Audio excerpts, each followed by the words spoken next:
All right, Danny. Good morning, my brother. Welcome Morning. to the Kingsmen podcast. This is our second episode. Well, actually, it's like our fourth or fifth episode because we Keep screwed up the messing up. first multiple Oh, we didn't record that, did we? Oh, damn it. times. Hey, welcome to creation. It Yeah. is messy. Oh, I got so many stories about that after this weekend visiting a client site. But it is messy. So welcome to our podcast. How's that? And Yep. we're going to talk about today. And last week or last time we talked about why we create the Kingsmen podcast and my background, my story. Today we're going to talk about why we create the Kingsmen podcast and the Kingsmen just whole company in general. Why did you and I take a stand for men under the Kingsmen umbrella? And this is just a podcast of it. It's not the live training. It's not the coaching. There's many aspects of the Kingsmen. But I want to frame it around successful men still crave their father's approval. Now that's really loaded. And the word success, what are successful, what are men, craving of a father, what father, heavenly, earthly father. But we're not going to get into details of that. We're just going to frame your story around that. And we're going to see how it evolves. And if you're listening and watching, you're going to listen for. Danny has an amazing story of God's redemption, his journey. Where is that craving? Where does the father show up? And then you're going to see, hopefully, and our intention is in your life, where does the father show up? Where's your own craving and longing? And what are you longing and craving for? So, my brother, let's just be real. Nobody knows us. So, for the people out there who don't know us and land on this page, and even some of those that might know us, tell them about you. Tell them something about you that they might not even know. So, introduce yourself, general broad, to get them up to speed, who you are, where you're at today. Then we can go backwards, how this journey began, and then they're going to see why you took a stand to be a co-founder of the Kingsmen company. All right?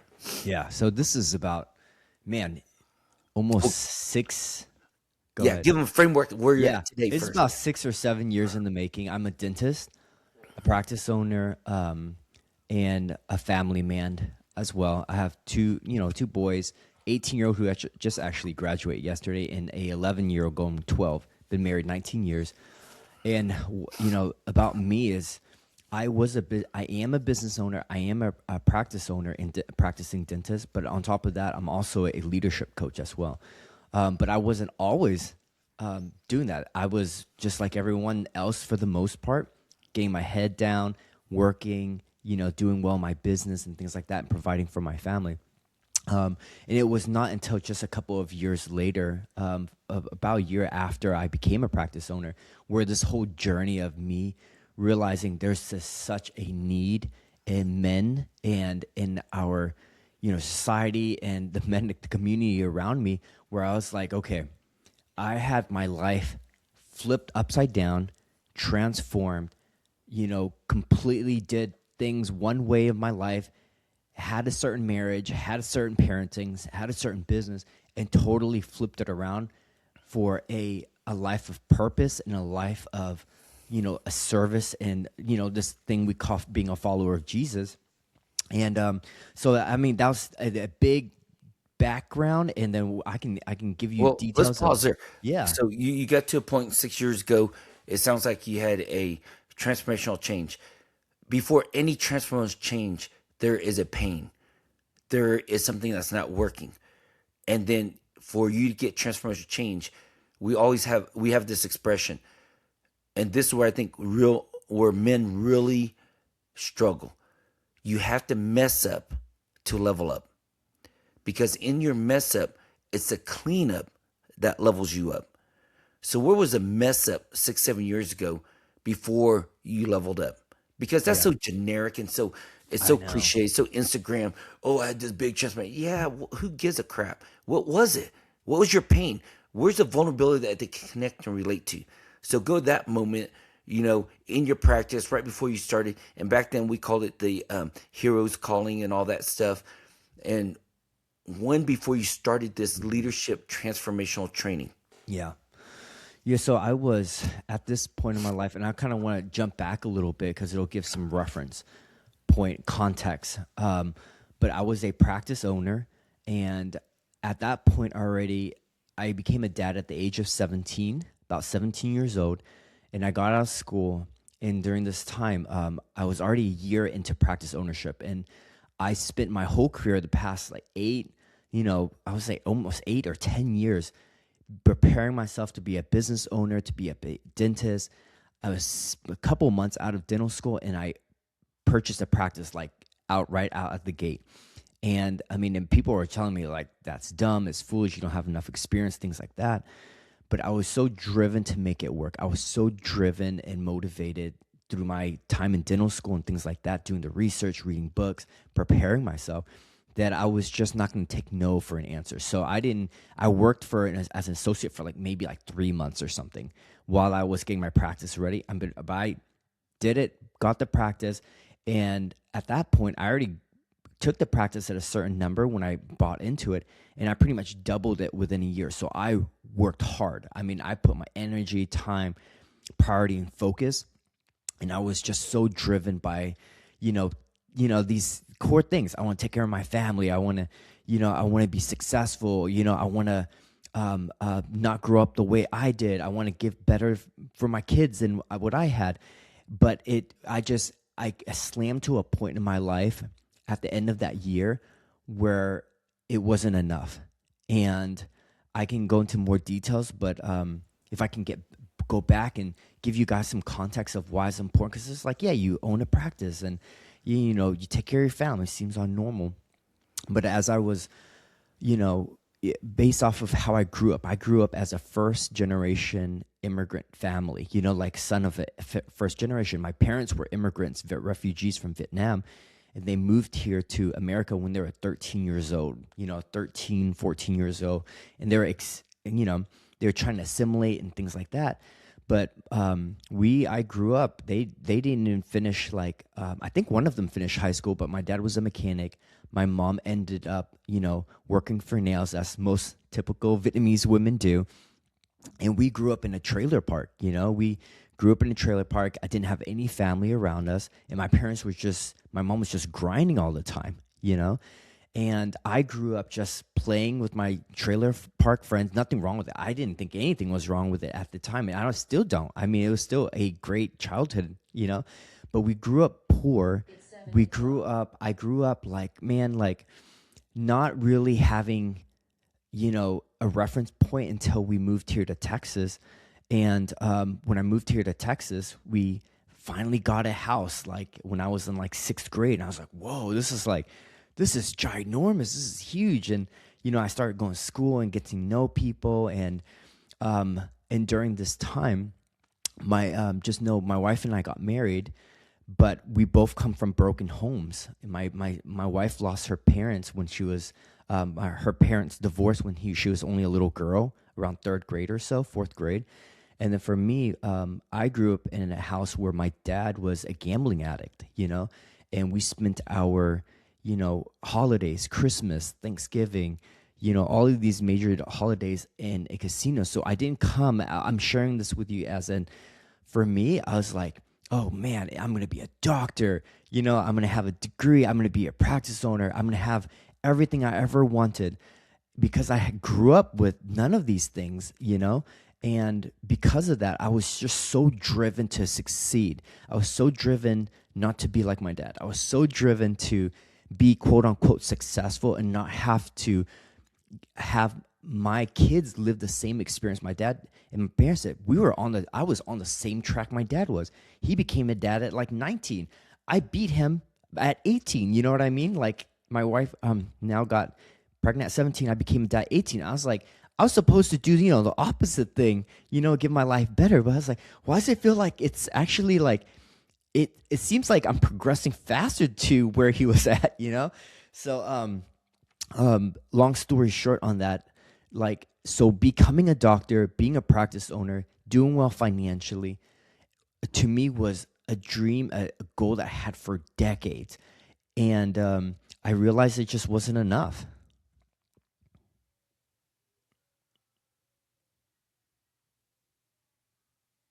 Well, here's what I'm thinking. It sounds like you're on this track that we call most men.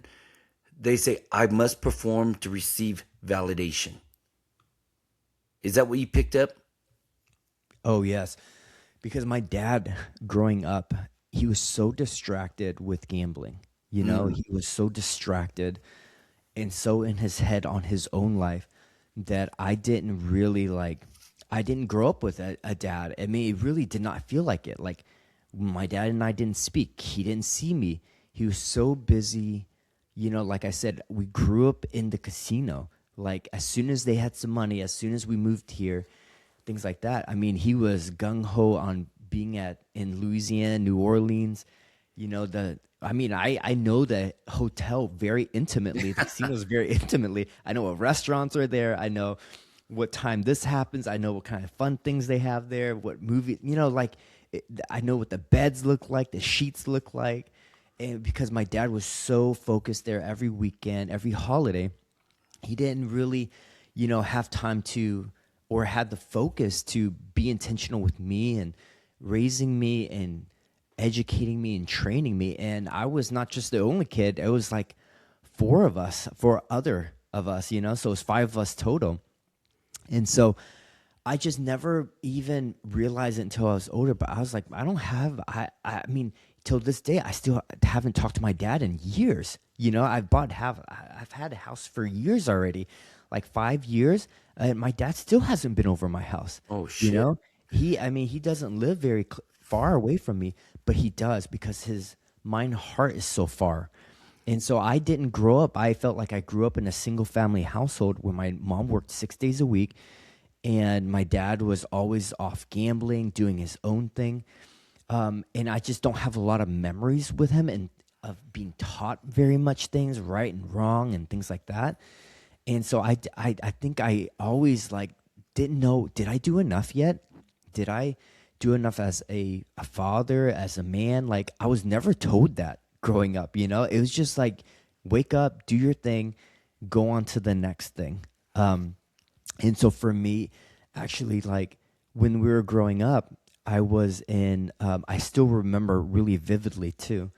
My parents always argued about money. I mean, they were always arguing about casino, about him losing and then him getting money. And it was just always this up and down, like up and down of his wins and losses. And I honestly, I was scared of my dad a little bit too, and a little bit like distance from him. Because even when we first moved to our house, and it was just a couple of years, I remember it was one evening. It was like really late, and my parents were arguing again about money, about gambling. They were downstairs. I was just by the stairs, just listening because it was like very heated. Like, they would have heated arguments, fights, but this was like extra heated. And they were downstairs, like really dark, and I was just kind of listening in. I was like, man, it just seems so heightened. I was only like maybe fifth grade at the time, maybe top sixth grade. So I was really young. And we're in this house and they're arguing. And then I hear them go in the backyard, and we have this wooden patio. And I hear them just start arguing back there too. And I hear a loud like thump. I was like, whoa, it felt like someone just got dropped, And so I'm like, kind of like looking in through downstairs, like, are they going to come in? But it was like quiet. So they're arguing and it's just like really quiet. And my dad walks in and the whole living room's dark, and he's just like hunched over in the couch and just sitting there in the dark. And I'm like, where's my mom? I was like, where's my mom at? And so I walk downstairs and I just kind of walk around him so he doesn't really see me. And I'm just like, God, this is just feels so not good. I walk outside and I see my mom on the floor. And I was like, wait, I don't understand. Did my dad hit my mom? Wait, is my mom just resting there? In my little like fifth grade, sixth grade, I'm just so confused. I was like, this grown woman is just laying in her nightgown like on the patio. I'm just like, what the hell is going on? And I was like, did my dad hit my mom? And I go over to my mom. She looks all like confused, and I'm like, wait, I'm just so confused. Did mom, are you okay? And I walk her in, and I'm thinking like, should we call the cops now? Like, this is so unsafe. I don't feel good. My mom's on the floor. I got to walk my mom in. My dad's on the couch, like hunched over, and he's just brooding and quiet. I'm like, fuck, are we gonna die here? Like what's going on? And the first thing my mom says is like, hey, tell your dad you love him. Tell him you'll do anything, like tell him to stay, And I'm like, wait, I think he needs to go. I don't think he needs to stay, like, and I'm just like scared. I'm a little kid. And my dad doesn't talk a lot, you know what I mean? And the times he did talk, it was a lot of criticism. It was a lot of you're not doing enough, like you're not being like you're not making enough good grades, you're like doing this wrong. It was just a lot of criticism growing up. And when my mom would come home, it was the same thing. She would criticize my dad for not helping out, for being lazy and not being, and she would just criticize him. So it was just like this constant cycle. I was like, oh my gosh. And so I'm like, you want me to tell him to stay? Like, are you sure? Like, you just got hit. Am I gonna get hit next too? And so I just kind of like was so confused. And I was like, I want to protect my dad too. And I was like, well, maybe I should do it. You know what I mean? I feel like hitting my dad or like calling the cops instead, but my mom's telling me to do this instead. So I'm just so confused. And I do what she says and said, I was like, yeah, Dad, we love you, like, don't go, we'll do whatever you say. And that just really seared in me at that point. It was a huge point in my life where I was just like, there's something not right here, like up until that point, it's like, yeah, parents argue, it's money. And, we all thought everyone grew up at the casinos, I thought everyone, had these normal situations. And then in that moment, I was like, this doesn't feel normal. This doesn't feel right. And it really, as I grew up and became a father of my own and a business owner, things like that, those things really realized it made a huge impact on me. And I realized at that point when I was that young, I was like, shit, I can't trust adults. I can't trust my dad. I can't even trust my mom. Like this doesn't feel right. And then, but what I took away from it was like, okay, to have peace in our household, to be accepted by my dad, to be accepted by my mom, I gotta put on this mask like, yeah, everything's good. Like, yep, everything's all right. Yep, I love you. And just kind of shove things under the rug. And I was like, because it made it better. I was like, when I said it, everything just seemed like, okay, everyone's gonna go sleep now and then we'll wake up and everything was fine the next day.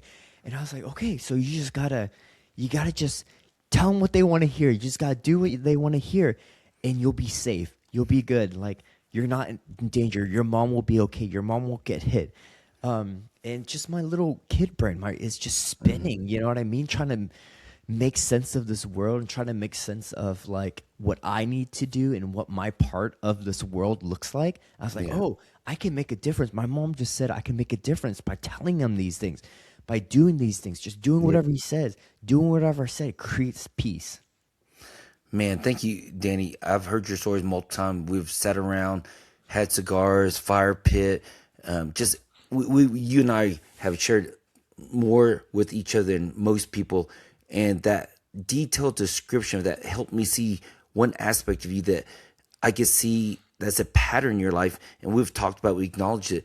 But when your mom said, just go tell him not to leave, right there at your young 5th, 6th grade brain, you were taught, just be a people pleaser.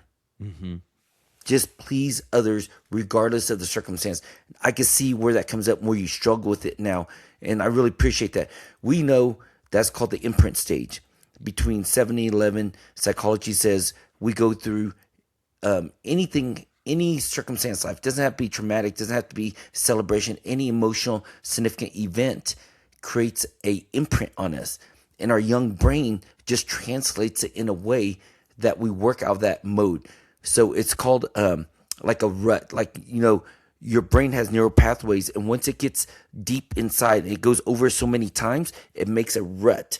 And that rut of just say what he wants to hear, say what he needs to hear, it goes back and forth, and all of a sudden that becomes like the main highway that you think out of. And I could see where that was performed. As you're talking, I was looking at my notes and man, it is scary. What is scary is that when you think of I must perform to receive validation, it's because we framed our father in this mode, and you hit almost every bullet point. If you think about your story, you said he was emotionally unavailable. Yeah. He was inconsistent. He was hard to please. You're talking about how your mother coming down and saying he was absent. Physically, emotionally, he was absent. Critical, aligning with hard to please. And then you only got praised if you performed. And so most men may not be able to relate your story. Most men might have a father, but he was absent. Most men might have a father, but he was hard to please. So regardless if they could relate to your story identically, they can relate emotionally. And I think that's where men really have to sit in it. They have to emotionally own their story. They have to emotionally connect to it a deeper way where they are feeling it. And when I heard your story first time, the beginning of it, I'm telling you, I couldn't relate to you. I mean, I was like, suck it up, buttercup. But that's because I grew up different. And the more you shared, the more I was like, holy crap, man, that must be intense for a 5th or 6th grader. Because my 5th and 6th grade journey is totally different from yours. But more you shared, more I was able to relate and connect to the emotions of your father's identity or character. So I really want to appreciate and thank you for that, because that's our goal, to help men see through vulnerability, not generalities, but specific vulnerability transformation. So we got that story. And for me, I'm summarizing this is your imprint moment of being a people pleaser.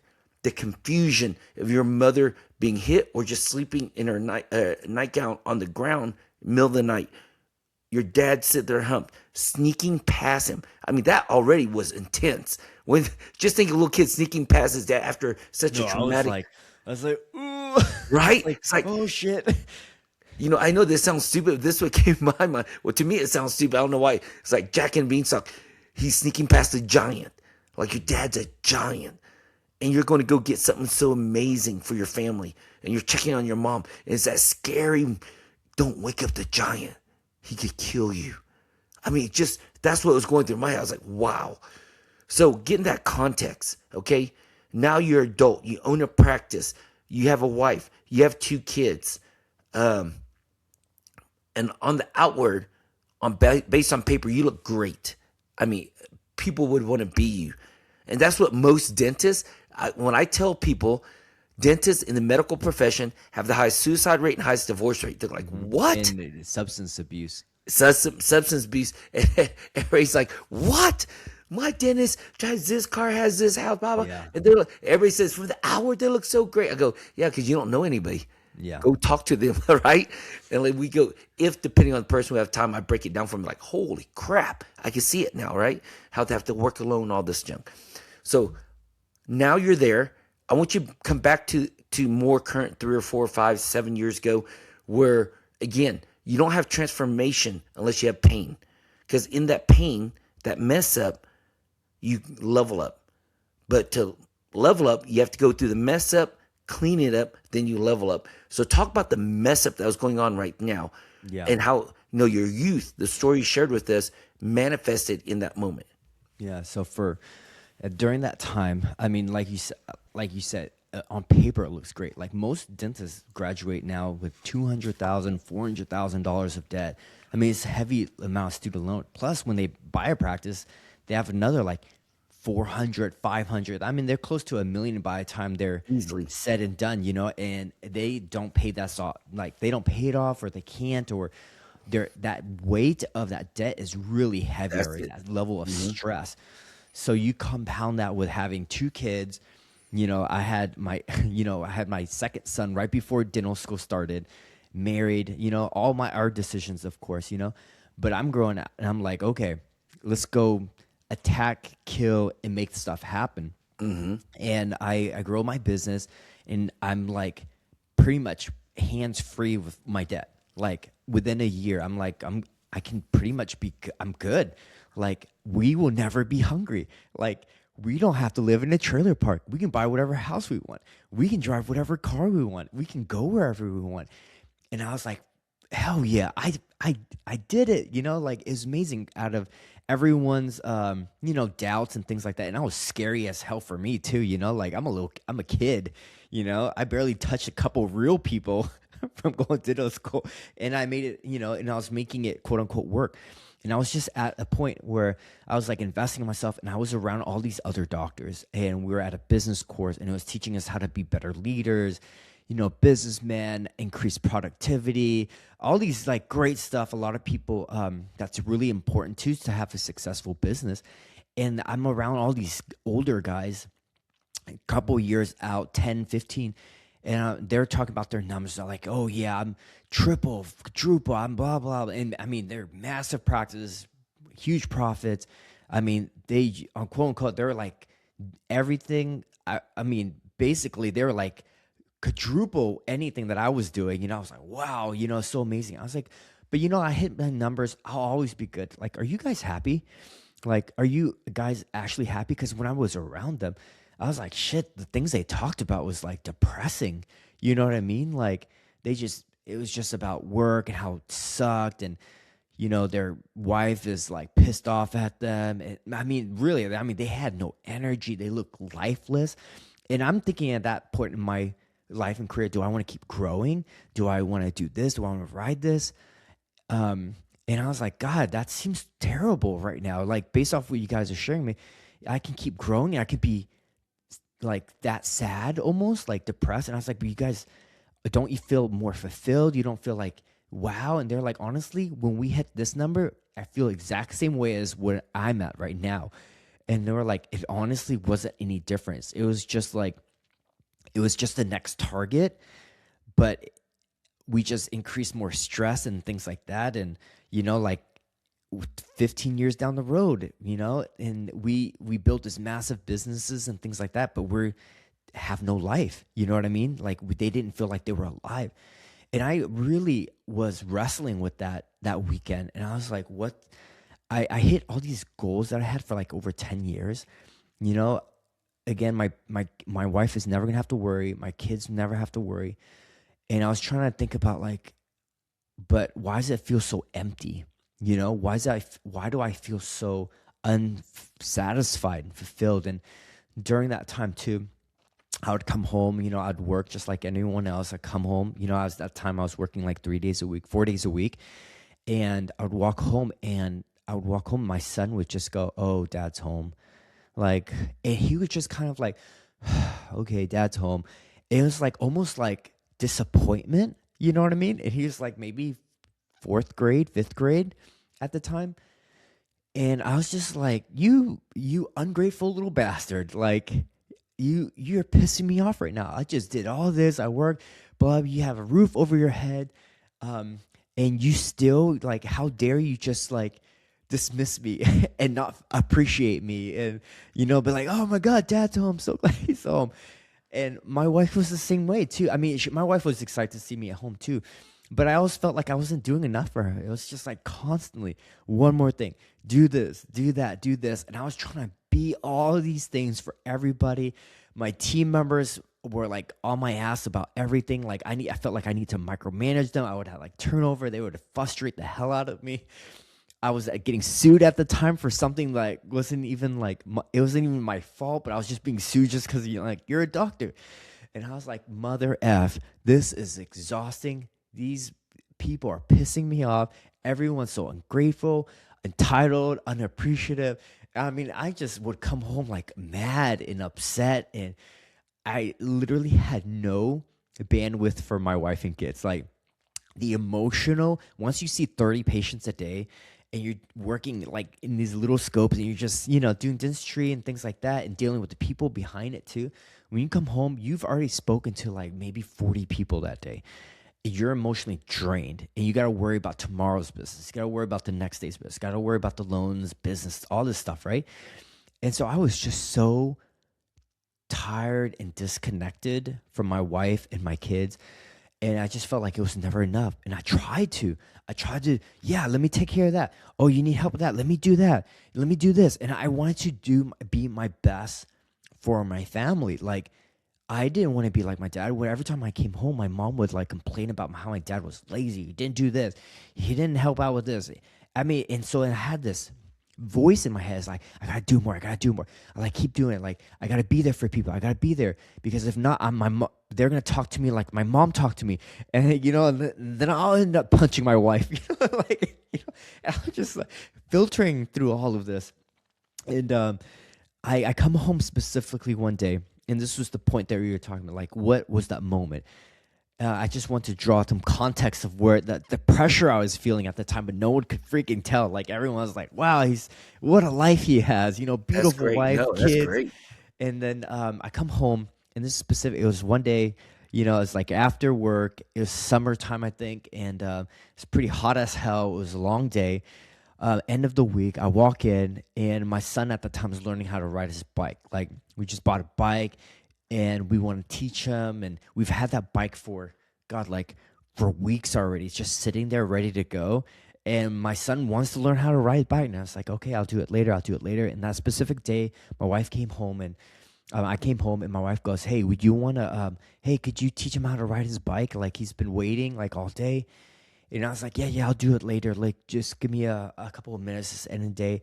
And she's like, it's been sitting there for like weeks, like, he's been waiting for it. And, like, he's been waiting for you to come home all day to, teach him. And I was like, and she compared me.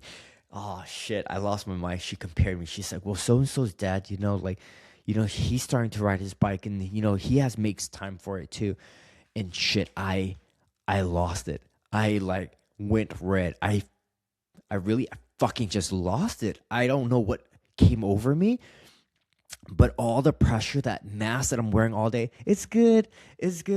Well, hey, how's your day? Like being a dentist and helping everyone with their anxiety, and they don't want to see you. They're just like, I hate seeing the dentist. My team's pissing me off because they're not doing what they have to, so I have to stay late to do it.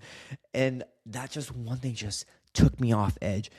And I just snapped at my wife. And I was just like this cool, collected person, 90% of the time. And I just snapped. And I go, like, I was like, when's enough? Like, when's enough? Fuck. And I just punched, the cabinet. I broke a hole in it. And I just remember, like, I just went red. I just remember, like, yelling at my wife, like, screaming at, like, just finally popping. And I just remember her face, like, what the F?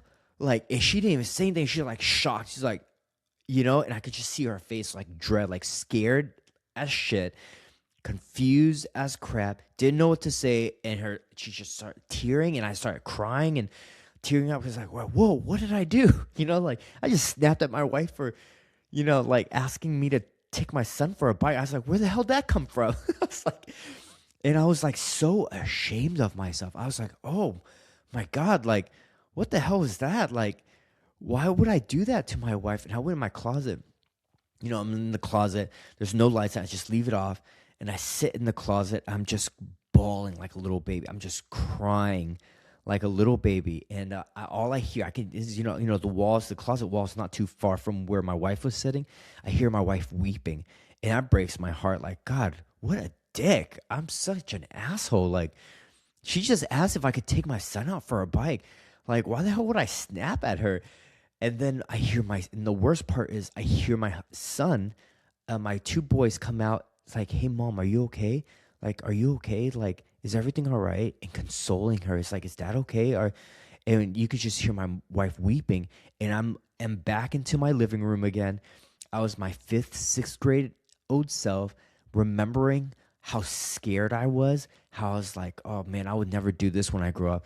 Man, fuck this guy, like I'm not gonna be this guy, I'll never do that to my kids and my wife. Like, I'm gonna do better, And I'm sitting here, I remember comforting my mom, and my boys are comforting my wife at this time, and I just like, damn it, like why isn't this working? Like, why is nothing that I'm doing helping?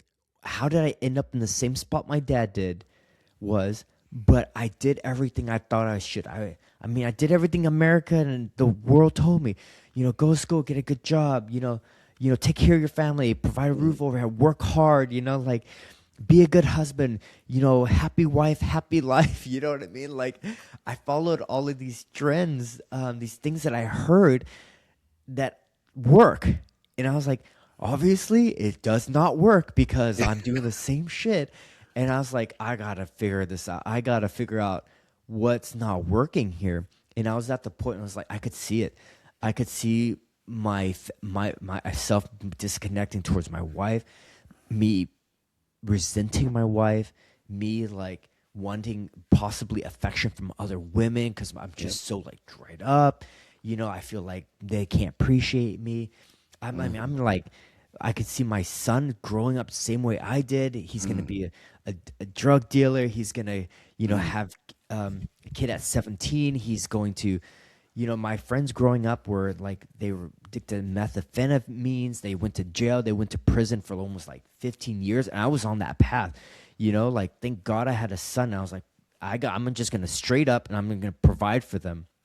But I was seeing a path that I was laying. I was like, my parents, I'll eventually divorce my wife if I don't figure out what the hell's going on, and I don't just coast and push this under the rug, because that's what we did. My family just pushed it under the rug, So it was really scary for me. Let's pause right there, and we're gonna do part 2 because I want them to just sit in this part right here. When is enough enough? When is enough enough? If every man was honest, that is our battle cry and the validation we're looking for. That's the battle cry. I must perform to receive validation. And if you listen and every man takes his time to think about his journey and talk about his journey, our breaking point is, am I enough? Am I doing enough? And we're looking for some kind of validation. They call them golf widows. When men go golfing, they're looking for validation. When's the score enough? When you get down from the hundreds to the 90s, you celebrate that. But in the 90s, you think you're a piece of crap. Till you get to the 80s, your 80s, you think piece of crap. Till you get to 70s. I mean, it's just a stupidity, unachievable, unarriving. You can't get there. So we have a phrase, and I love what you said. How did I get there? To you going, enough is enough. I blew up. Well, you got there gradually and suddenly. Yeah. And when you're saying like when's enough is enough, and when I was sitting in that closet, I'm just like my mind is circling. And something I didn't share on this, as a father, the impact of me growing up as this people pleaser was like even around that same age, my parents were going through this whole thing, the gambling, the fighting and stuff like that. And I'm learning like, say yes, just say yes, and I was molested during that time as well, like multiple times. And my whole brain was just like, okay, it's just like, this is just a part of life, like you just got people please. It's like, it's scary if I don't do it. You know what I mean? And I mean, I just battled with this, and I take this and I'm like, I don't want that for my boys. I don't want this, because obviously it's an extreme scenario and situation, but I just knew the urgency of like, man, I know how things can get rough. Like I know how bad this can get. And I really appreciate that vulnerability and transparency, Danny, because we have a fire pit at our live men's training, and the first night we really protect the fire pit, sacred and all that, but it's so sacred. We've done 14, 16 hours of work that day already. Mm-hmm. So we understand vulnerability, transparency. We've connected each other in the brotherhood, and we're just very vulnerable at night. We feel safe. And we've had so many men share that they've been molested because our culture shames us as men not to share that and to hide it. And for you to share that, it shows how much work you have done, because we've seen these men hide it for years. Some 20 years, some, 5, 10 years, some their whole life. Never shared it before. Yeah, my whole life, probably 30 years. My wife had no idea too. Yeah. And it affects us. It runs us. There's a secret conversation going in our head that just say yes, be a people pleaser. Now, some men might not relate. No, I've never been molested. Great, you've been protected. But by saying yes all the time, you've been taken advantage of. Mm-hmm. I had a client that's got money stolen again from them by their employees. Hey, there's a pattern going on here. It's not the employees. If all these employees keep on stealing from you, there's a reason. It's you. They keep on saying yes to stuff they shouldn't say yes to, which opens up their frame for them being taken advantage of. So maybe they haven't been sexually molested, but by them constantly saying yes, yes, yes, yes, so they get validation and get approval, they are still opening themselves up to very much being taken advantage of. So I really appreciate that. I want to close with this so that, and you get to summarize it, but I want to set the frame for it for people to understand. If you're asking yourself right now, when is enough enough? First of all, it's gradually and suddenly. You hide things, you perform, and later you're going to blow up. So just know you're at the point where crap's about to hit the fan, or it just did, and you're watching us. But there's a formula. You do so you can have, and then you become. You do your best for validation, acknowledgement, and then for comparison to other people. You went to a dental conference to see if these other multimillionaires are what you want to be, and you realize, no, they're depressed, sad, disconnected to their wife. But what's the next doing? What's the next ladder climbing, right? You do so you can have. So you can have a nice car, big house, sexy practice, so you can have society's approval of your family and your 2.3 child or whatever, our society is. And you go to church and you look good. So you do so you can have. And one day, Danny, you'll become enough.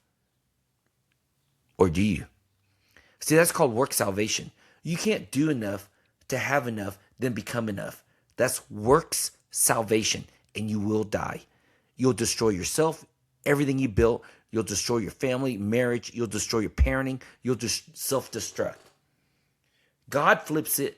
And listen, you and I submitted to this framework called the King's Men. The King. He's the main focus. It's not Sebastian's show. It's not Danny's show. It's the King show. The King of Kings, Lord of Lords, Jesus Christ, God our Father, the Holy Spirit, our Comforter, the King, the King's Men. We are second. We are men because we submitted to the King. That God's way, the King's way, is don't do so you can have and then you'll become. He says you already are. You already are. Be a forgiven man. Do what forgiven men do. Have what they have. Be a forgiven man. Have what forgiven men have. Do with it. But start off being forgiven, not based on your works. How much more you can do. So when you ask the question, when is enough enough? Enough is enough when you submit to the death, burial, and resurrection of Jesus Christ. Okay, it's finished and it's done. Now you're enough. Not based on your works, but the works of Jesus Christ. I have to share this because it's so fundamental, but it's so missing here in Western America. People really don't even know what I just said. They believe some religious bullshit. They've been told this. They've been brainwashed. But why is this so significant that Jesus' finished work? Well, let's make it very simple. Let's break it down. Ready? In the Old Testament, when you screwed up, you messed up. A little mess up, you take a dove and go to the priest and it gets sacrificed. You cheat on your wife. Oh my gosh, you got to go do a sacrifice whole cow. You kill somebody. Man, you got to sacrifice 10 cows, go live in this other place for a while, but it's work salvation, right? Very transactional. Very transactional. But if none of it, you can't sacrifice enough animals, enough doves, enough sheep, enough goats, and depending on the level of quote unquote sin or missing the mark God's intended plan, you can't sacrifice enough to get to God. It's eternity of sacrificing. It's endless. You can't do enough to have enough and become enough. So Jesus, sent by his Father, came down and said, he's only pure and holy sacrifice. He's the spotless lamb. He's pure perfection. If you put a lamb and you brought it to go get sacrificed and had a little flaw, a little mark on it, a discoloration, that's not pure. It's not enough because there's no pure and perfect lamb. So you always constantly sacrifice and you constantly monthly. That's where Catholicism gets the confession system coming in and all. Jesus is the only pure lamb that was sacrificed for the rest of our sins, past, present, and future. Not just ours, for every human being.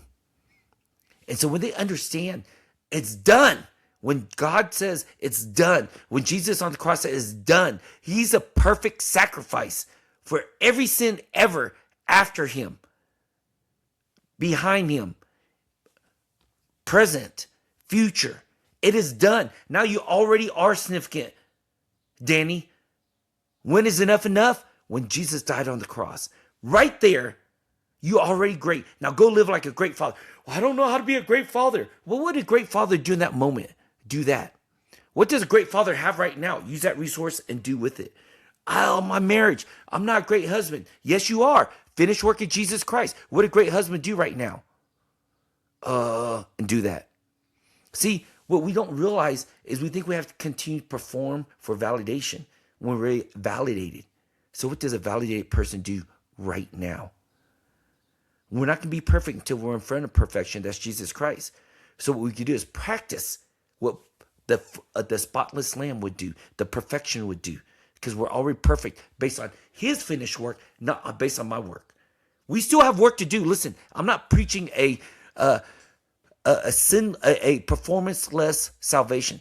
Out of gratitude, we perform, but we perform different, not to get validation, because we've already been validated. Now we do with what we have.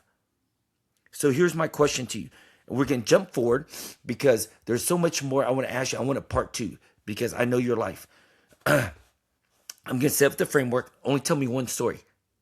Okay, tell me one. Don't, because you're going to have a lot flood your brain. Base now that you're not doing so you can have and becoming, because you already are a great dad. You're already a great husband, great businessman, a great leader. You're the kingsman. Do, then have. You're the kingsman. What you already have as kingsman, do with that. But you start off as the kingsman, forgiven, enough. Based on right now, knowing you, you gave a good backstory. You got to tell us your pivoting tipping point. Now, give them one glimpse. What has transformed that since you're already enough in Christ right now? What has transformed that you could tell? I know a flood of thoughts coming to your head right now because you've done so much work. There's so much amazing crap happen. But what's transformed even the past weekend? Oh, past weekend. So my oh gosh, that's a lot right there. One comes to mind. My son, he graduated from he graduated from high school this year, and I mean, with my wife and I, we both come from broken homes, and the fact that when we were his age, my wife was walking across the stage with an 8-month-old baby, about 7-month-old baby in her stomach, so she had a baby bump and things like that. And so with that, because I look back now and where I am today, just being a great dad and things like that, where my son's at right now and how he shows up like in this world, I would say, oh man, gosh. Okay, I'm trying to anchor onto this. So the question was, what does it look like for me to be already forgiven now, right? Enough. What Enough rewards right have now. you received? Oh yes. Yeah, So look at your son. I mean, yeah. focus on that. My That's son, huge. yeah. So he went and he's been bringing a couple of kids to Bible study. He's graduating from high school, and he had this great conversation with this one of these kids' moms who's like 40 something years old, and she was really emotionally like she was trying to work out her emotions. She was calling her kid every 30 minutes, 40 minutes, checking on him. And he was like, hey, he just really led him through it. He coached him through it to how to ask questions for his mom, create space for her. At the age of 18, she ended up calling him, apologizing for how she was showing up, how she was behaving. And he just got to sit there with her for an hour and just talk to her and hear her out. Wait, you're blurring the story. Okay. He coached his friend to communicate to his mom. Yes. Yeah. Then what happened? His mom wanted to do what? Apologize. Yeah, He his mom went to have a conversation. Your Yeah, son. he went to have a Then your son conversation had with a the mom. conversation with the woman, right? There you go. Yes, yes. Sorry And how about long that. did he talk to the mom? Your He son talked to talked him to about your 1 hour. Yeah, so he talked to her for about 1 hour, and she's like, apologizing and say, "Hey, I'm sorry the way I showed up, and I didn't mean for this. Blah, just communicating, like owning kind of how she showed up."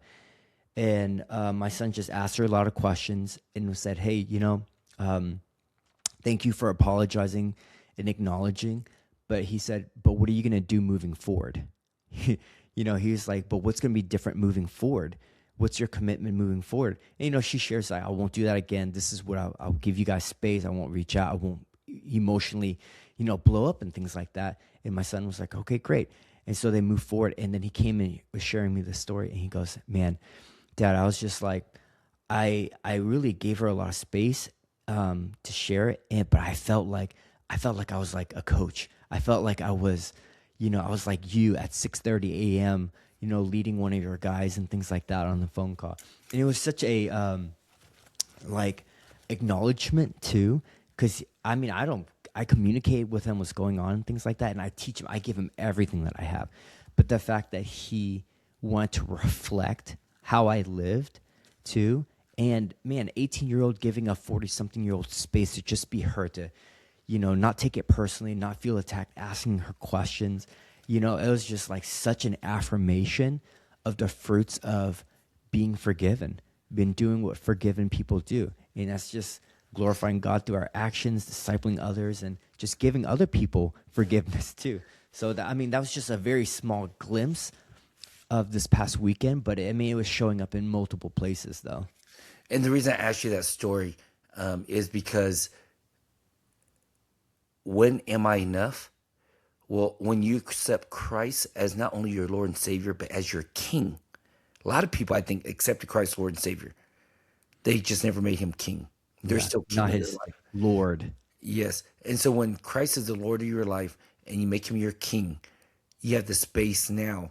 We say, bow to the king, rise as a king of your kingdom, take on that mantle of taking 100% responsibility of the results in your life because God already gave it to you.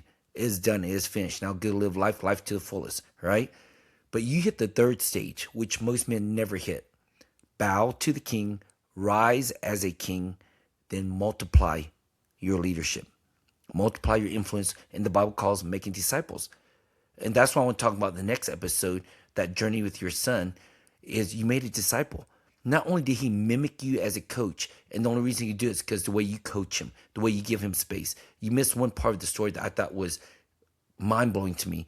And then I had to ask you what's her ethnicity, because if she was Asian, that would have just made me fall sideways. Yeah. She's Caucasian, which I can understand. They have a lot more space and openness to learn from someone younger than them. But she told your son, and correct me if I didn't say this exactly right, but she said, "Thank you for creating space for me to process my emotions," something like that, right? Yeah. She said, "Thank you for just asking questions and holding space for me just to, work this through." She's like, I didn't realize that I was showing up this way, you know? And now I know your son, his marriage will be successful regardless who he Yeah. marries, because he is the king of his kingdom, a stewardship of what God's given him. And it's not about his ego, and he can hold space for others. And I think most men, if you could hear that one story right there, if your marriage is struggling, you just haven't been taught to hold space. You haven't been taught to give them space to vomit and not take it personal. I won't even tell you out of my 30 years of marriage how much I've screwed up because I didn't know how to hold space. I took everything personal, she said, and she just needed a safe place to speak emotional, and I didn't know what the hell that meant. I was So like, this is safe. Look at our house. Anyone yeah, pointing a gun at your head? This yeah, is that's safe. right. We talk about you don't feel safe. You live in You freaking don't feel America. safe with me right now. I really appreciate it. So I'm going to summarize and you're going to give the last word. This concept we beat over and over, over and over, over and over. We call it scarcity and abundance. Scarcity is do so you can have and then you'll become. It's scarcity because you'll never have enough. You can't do enough, can't have enough, you'll never become enough. That's scarcity mindset. Someone's always doing more, someone always has more, so you'll never become enough. But in abundance, The voice of the king says, you are enough. Based on the finished work of my son, you are already enough. And so you overflow from being abundant. You do what abundant people do. You have what abundant people have. So that's the distinction between scarcity and abundance. My closing question to you this. You have learned, you have taught, you lead other men to be, do, and have. If you could tell them right now, they're wrestling to letting go of doing because their identity has been so much in do, so I can have become. To shift over and just be still, know that he's God, and be in Christ. Be enough from his finished work on the cross. How could you invite them from doing to being as you have embodied? Anything. What would be a first step towards that direction so they can have peace? They know they're enough, and they won't ask the question, when is enough enough? And they're going to say, wow, this is enough. Yeah. One of the things was as I was growing up, we were very isolated. And my dad didn't have a lot of friends. And he actually told me, you don't need friends. You can do this life thing called life alone. You know what I mean? And I grew up with that mentality. It's like relationships, friends are waste of time, energy, effort. They'll just screw you over, they're just not going to worth it. I can rely on myself only. And there's some merit to that. But I also realized for me, I was doing business alone. I was doing, and I had friends that we talked about our business. I had coaches and consultants at the same time that was helping with my business. So I wasn't necessarily doing it alone, but there was not a community. There wasn't a place that I can really share openly about just where my current struggles are in life, in marriage, in parenting, in my business, in my health, and things like that. And so everything was very one-sided and one-dimensional. And whenever I didn't have the courage to do that, honestly. Like I was embarrassed about when I argued in my marriage, and so I didn't want to talk about it. I was like, we're good, So one initial first step, which would just catalyze so much else, was don't be the lone wolf. Don't play this game called life alone, because I've done it. I've done the whole lone wolf thing, and it made me successful, but it comes at such a significant cost. And it has consequences that I wasn't even aware of until years down the road. And so for me, that next step was like, find a place, if it's here, with the Kingsmen around your local area, whatever it is, but get into a community of men where you can actually show up as yourself and ask the questions you need to and get the feedback you need to. Because without it, I promise you're going to be living life or hurting way more than you need to be. And that's a great first step, especially if they're a faith base or, they're focused on their living out the word of Jesus Christ. No, I really appreciate that. And guys who are watching, I can't echo enough and loud enough what he's saying. When you get around men, because our own individual stories can say you're not enough, do perform more. But when you're around a group of men who have the same framework, will say, well, I can see why you're saying that, and it's done. Live in abundance. It is done. You already enough based on Jesus Christ, not your performance. Oh, thank you. It gets us back on track. But then you have to go deeper and deeper. And just so you know, we have been doing this for years. Danny, he told you 7 years plus. We have just been blessed, get everything referral, done things behind the scene. We've failed forward, try to go on social media 100 million times. We're just at a different maturity level. We're saying we're going to make it messy and just get online. And part of messy is we're going to create a link here for you guys. Get into the King's Men community. Do a 30-day challenge or a 7-day challenge and like be a part of the community you want. We'll have weekly mastermind stuff because we're serious about this. And we know we'd love for you to be live. I'm in Colorado Springs. He's in Dallas, Texas. We'd love for you to be live some of our local communities, but most of us are online. And so we have to have a weekly online community. Our private coaching group, we meet online every week. And without it, I'm telling you, we'd go sideways. There's so much crap that happens every week. But Danny, I can't emphasize enough what you said. There's so many other things we could say, but I think the first step, and I agree with you, in this time, in this age, is be around like-minded men. And only thing I'd correct for you say it very nicely. If it's a faith-based, do that. No, make it fucking faith-based. Listen, I if mean, it's that's not where you get the faith-based, most transformation. most, if not, your ladder's gonna be leaning against the wall. You're gonna go to a conference like Danny with all those men who are so financially successful on paper, but so empty and hollow. Oh, let me close with this, because we work on your faith, fitness, family, finance, and fun. Fun is service. Most people never get there. Faith, fitness, family, finance, in that order. Faith is your spiritual connection to God to get your purpose. Fitness, self-love, and self-care, how you show up and manifest through your body. We're not saying six-pack abs, washboard abs or anything. We're saying functional fitness. Do you get enough sleep, rest, emotional, mental health, everything? Family is third. Listen, family, faith, fitness, and family. Family is third. Our Western culture turns it upside down. That stupid phrase, happy wife, happy life, that's bullshit. I'll prove it to you. That's bullshit. One quick second. Ready? Abraham was called to go, right? He never asked his wife, hey, are you happy? Yeah, Do you want to go leave all this wealth that we have, this community we built? No, he said, God called me. She had to submit, that he submitted to God, and she followed. She was not happy. She left security, consistency. She left everything normal women want. So that bullshit, happy wife, happy life, if you believe that, that's bullshit, and that's why your marriage isn't thriving. Your wife following Jesus, it's uncomfortable. And she has to turn to you, because that's a form of accountability that you better be turning to God. Faith, fitness, family, all relationships, not just biological. Then finally, finance. Why is finance fourth? Because finance serves your faith or your purpose, and serves all the rest. So you have your fitness, sleep, rest, health, mental. You have your family, all relationships. Finance is just a vehicle that serves your faith or your purpose. Now here's what men do. Watch my hand. Ready? We turn upside down. All of a sudden, finance is first, and we forget the other three. Yeah. And then we put the wrong ladder up the wrong wall. So all I'm saying is it has to be a faith base. Now, given that, I think there's a lot of faith-based sheep and wolf in sheep clothing. It's bullshit. It's self-help. Is no difference. Yeah. It has to be biblically based. My leadership development has come over 25 years of coaching and being a pastor, and it has to come from the Word of God, not just some temporary self-help. Now listen, that self-help stuff works temporary, but it's not eternal. Temporarily. Yeah, it's not. Hey, happy wife, happy life works temporary, not eternal.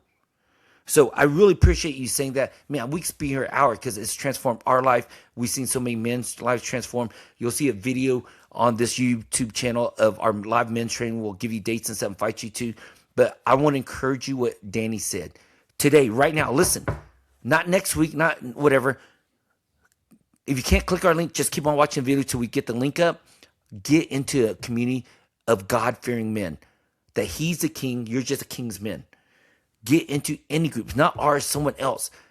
We're going to put a free how to form your own group. 5 questions, no interruption.